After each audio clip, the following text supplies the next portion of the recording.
So we came out. Abby is in the fenced-in area by our house with Carmel, who you can't see right now.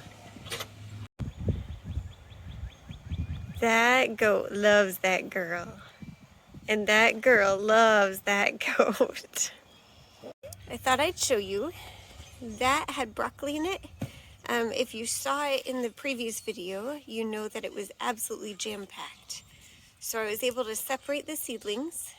Those are not all the way separated. Actually, none of these are, but I ran out of things to put them in.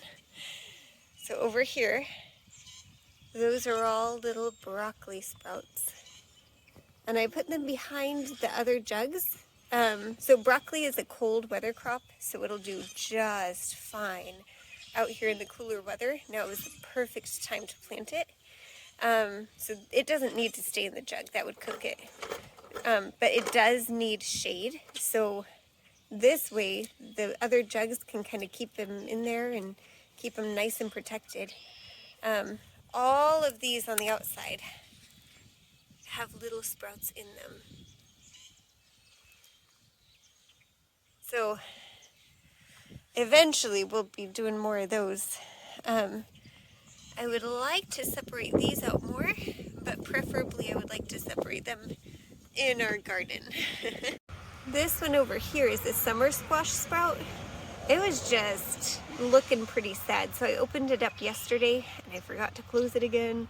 I'm not sure if it's going to pull through or not, but I'm hoping it will. If not, we have another one in here that's just starting to sprout, so we'll get more summer squash, no problem. And then I don't know if you remember, but we had all those beautiful tomato sprouts. Unfortunately, we left them outside one night, so we have one that just sprouted, but we're starting over. I found this tub in the old White House full of junk over there, and it was left full of junk by the previous, tenants. So we get to, I guess as the new owners, we get to claim whatever we want. So the tub is acting as a little greenhouse, and I've got the orders in here, and it's super exciting because one of the orders is starting to sprout over there. Speaking of orders, if anybody wants to buy some broccoli, it's $1 a sprout. I don't know what Abby's growing over there, but I think she's trying to emulate my process over here. She's got a little something growing over there. So this is my little worm farm. Oh, it's a worm farm. And this is so that they don't get out. Sure. Because Dad found huge worms yesterday. Right, I remember that. And I said, Mom, she was terrified. Yeah, I didn't enjoy them very much. But anyway, I didn't want them to escape, so I put this on top. Very smart. They might get too hot, though.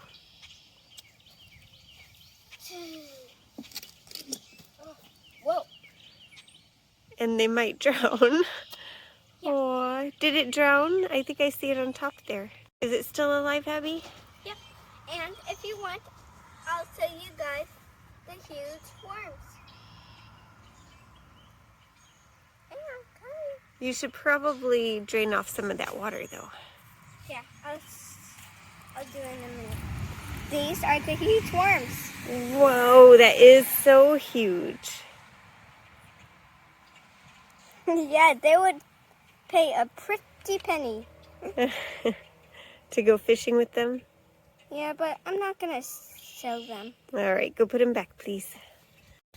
Okay, so we actually looked up how to make a proper worm home, since Abby wants to do this. Now it's best to use red wrigglers, but we're using garden earthworms, and it should be okay anyway. Why does it even matter? They're my pets. Sure. So an earthworm will wriggle down into the dirt, whereas red wrigglers will wriggle up. So what the instructions did was they had the worms in something like this, but it had holes in the bottom so that the good dirt could fall through the holes. but the worms would stay up. So that's why red sprinklers are better. We're going to have a more hands-on approach with this. So we're going to make our own worm castings. Right, Abby? Yep. So we're putting the shredded newspaper in, 1 clump of the dirt instead of a whole thing of dirt, and 2 handfuls or scoopfuls of compost. And then, after about a week, we can start putting kitchen scraps in here. What do you think of that? Oh, for them to eat? Yeah, and then they'll turn our kitchen scraps into wonderful food for the garden. Pretty cool, huh? My pets are actually doing something. Yeah. Instead of just staying there. Right. Instead of just sitting there being pets, huh? Yep. So stay tuned. Don't go away. And hit the button at the bottom to subscribe. Look at those big guys. Wow, those are huge. Comparing to this one, very small. Yeah, that's your standard earthworm next to... Look at that. That's so crazy.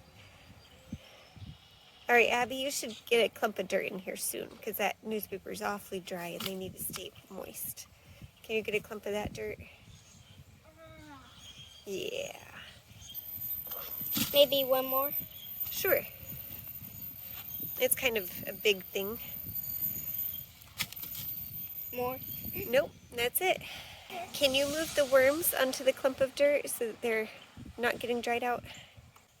This might take a while, but that's okay.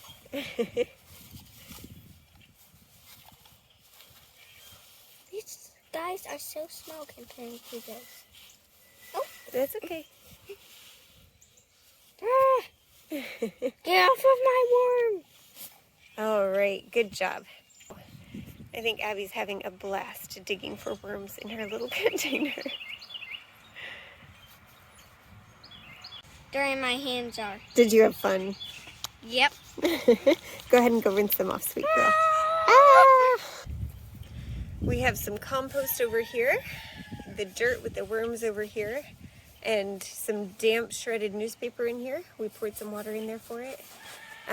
Now, my sweet girl needs to get her hands dirty. Are you ready to mix it all up? Yep. Okay, guys, hold on for the ride. Whee! Whee! Okay, now I think we need. Oh, It's okay. even it all up. Or do we need to leave this plastic part like that? It should actually be evened up, but don't push it down because you might be squashing the worms.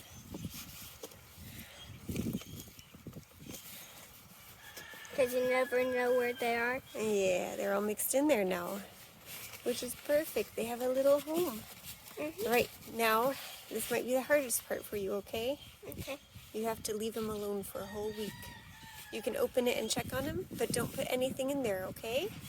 Just Okay. make sure it's a little bit damp, all right, love? Okay, and if it's not, put some in there. Put some water in there, yeah. And, Whoa. and All if right. they get lonely, put some more worms in. Sure, yeah, you can put more worms in there if you find them. Now, And- now take the empty container and put it in here. Yep. Good job, And sweet girl. Where are we going to put down there? Nothing yet. We'll see. We might eventually get something that we can put some compost tea in. I'll tell you about that later. So the water goes in there, in that little hole. Mm-hmm. So do worms. It Because, moistens the worms. Can you open it up, Abby? yep. So that they stay nice and moist. And then after probably a month, we can start scooping out the good dirt and putting it... Here, close it up. And collecting it down there. Yep. And they're actually good for something. Yeah, they're And- not just pets. I'll show you what else this hole is good for. So when I find new worms, I don't have to open this, I can just plant through it. Oh, poor worms. That's a little tiny hole. Yeah, but worms are tiny. Some of them. Yeah, true. So I came back to the White House to check for more things I can use to plant things in. There's not a lot, but I really love to find things that are obviously food related, because especially things that have holes in them already for drainage holes. This will be perfect. I'm not sure what else is in here. I can't really go in because I have a broken leg, but I'm trying to find things that'll work. Maybe that crock pot, and then I think that's about it from what I can see here. But we found someone was referred to us, who will tear this down for the cost of the metal on the top and the old wood. And they're going to clear all this out for us too, so we don't even have to worry about it, which is pretty fantastic. But I mean, we want to get everything we can before that we would want before they come and tear it down. It's hard to see through all the junk. It's hard to pick out the treasures. Okay, so we have a little collection here of random things we might be able to plant vegetables in. I haven't updated YouTube, but the doctor said 6 more weeks for this thing, and my appointment isn't for 8 more weeks, and that's way too long because I already have things growing over there, and we need a garden.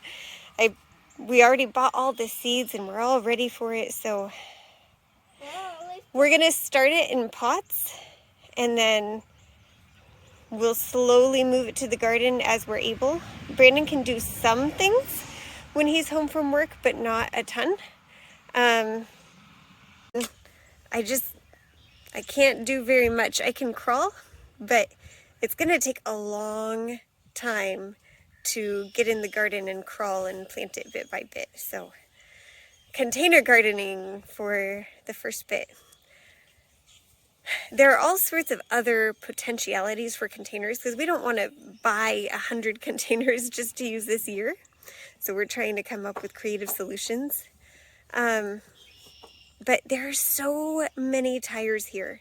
I just don't know about planting things in the toxic. I'm trying to do food grade stuff.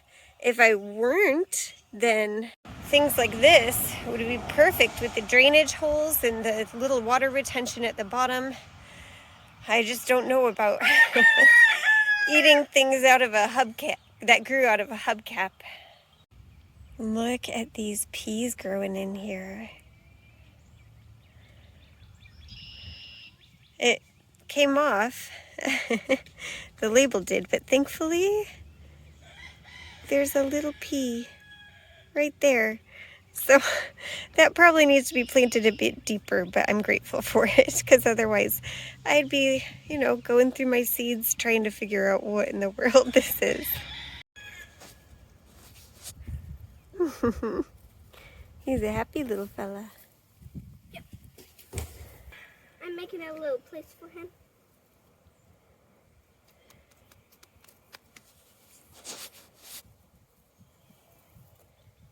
He's so cute. Yep.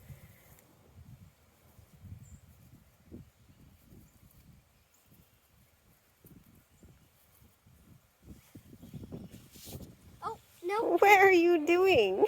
He's trying to get out. Are you already trying to be an escape artist? Already?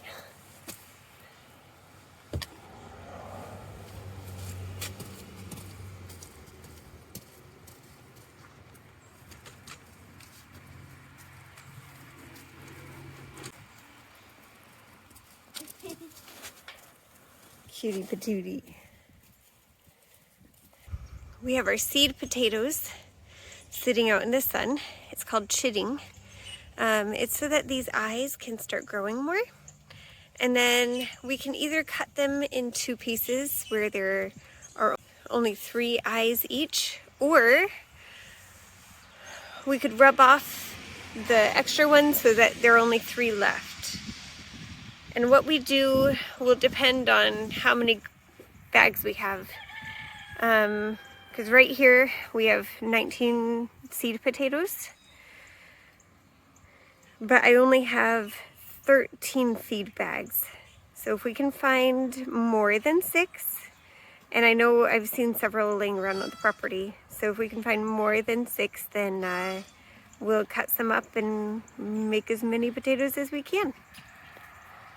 But these need to stay here for about a week. And we go through feed quite a bit with all of our different animals. So we should be able to, well, get as many potatoes as we can. We brought the pregnant goat in here because the hope is eventually to put to put Carmel here with Harmony, so that when she has her babies, they're together, and we can even put some of her stuff on Carmel, and that'll help her to lick him off and take him as her own, and it'll keep Harmony's babies away from Gilbert and keep Carmel away from Gilbert until he's big enough to handle it. And right now, hey, can you two move? I don't know if you can see, but they're over there checking each other out. Here, let me take this off. No. No, leave it on there. I'm gonna put the picture. Oh! He does that all the time. Did you get that? Uh-oh, did you see that? I saw him run away. I don't know if she was being aggressive or not. I just wanted to check him out. She tilted her head towards him. Oh. That's not good. No, but if she has unlimited grains whenever she's with him, then that would be like a positive training thing. She sniffed him once, but I didn't catch it on camera. Okay, we're gonna try to make an interaction happen just to see how it turns out.